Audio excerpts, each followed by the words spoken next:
शाळेत ॲडमिशनसाठी पालकांच्या रांगा लागल्याचं बघायला मिळते। महापालिकेच्या जरगनगर या नामवंत शाळेत पालकांची मोठी गर्दी बघायला मिळते। शिष्यवृत्ती परीक्षेत अव्वल असलेली कोल्हापुरातली जरगनगर इथली शाळा आहे, त्यामुळे इथं मोठ्या प्रमाणात पालकांच्या अगदी आत्ता या क्षणाला ॲडमिशन करता रांगा लागल्याचं बघायला मिळते।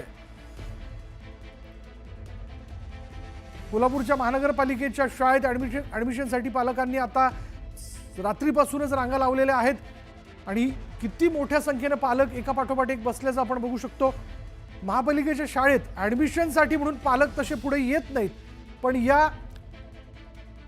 ही जी शाळा आहे जरगनगर इथली, ही नावाजलेली अशी शाळा, शिष्यवृत्ती परीक्षेत अव्वल असलेली कोल्हापुरातली शाळा।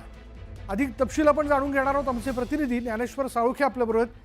ज्ञानेश्वर, खरं तर पाल्यांची परीक्षा होईल तेव्हा होईल, पण शाळेत पाल्याकरता प्रवेश मिळवणं यात पालकांचीच फार मोठी परीक्षा असते। कोल्हापुरातल्या महानगरपालिकेच्या शाळेच्या बाहेर ही जी रांग लागलेली आहे, काय माहिती याबद्दल?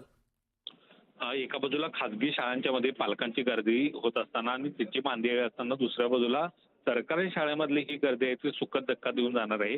कोल्हापूरच्या महानगरपालिकेच्या शाळेच्या आवारातली ही गर्दी आहे ती आपल्याला दिसून येते।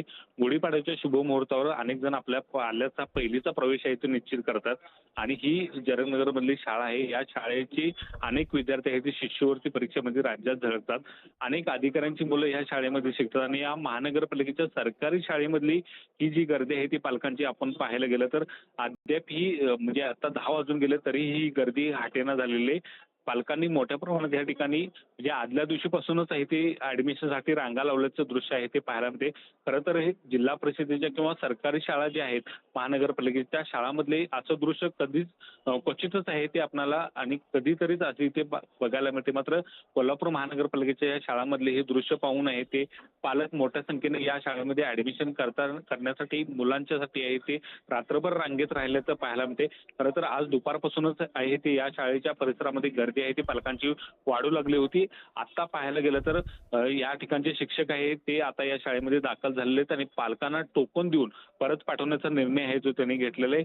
आपल्याला माहितच आहे की रात्रभर आहे ते पालक या शाळेच्या आवारामध्ये गेल्या अनेक वर्षापासून थांबतात आणि दुसऱ्या दिवशी आहे ते प्रवेशासाठी दुसऱ्या दिवशीपर्यंत रांगा लावतात। मात्र यावर्षी प्रशासनाने निर्णय घेऊन त्यांना टोकन द्यायचा निर्णय घेतलेला आहे। या टोकननुसार पहिल्या 400 जणांना ऍडमिशन आहे ते देण्याचा निर्णय आहे तो या ठिकाणी प्रशासनाने घेतलेला आहे। त्यामुळे टोकन देऊन आता काही पालकांना परत पाठवण्याचा निर्णय आहे तो प्रशासनाने घेतलेला आहे। मात्र एकूणच पालक मात्र आपल्या पाल्याला या शाळेमध्ये ऍडमिशन मिळावं यासाठी रात्रभर आहे ते या शाळेच्या आवारामध्ये थांबल्याचं आहे ते दिसून येत आहे। धन्यवाद ज्ञानेश्वर या सगळ्या तपशिलाबद्दल।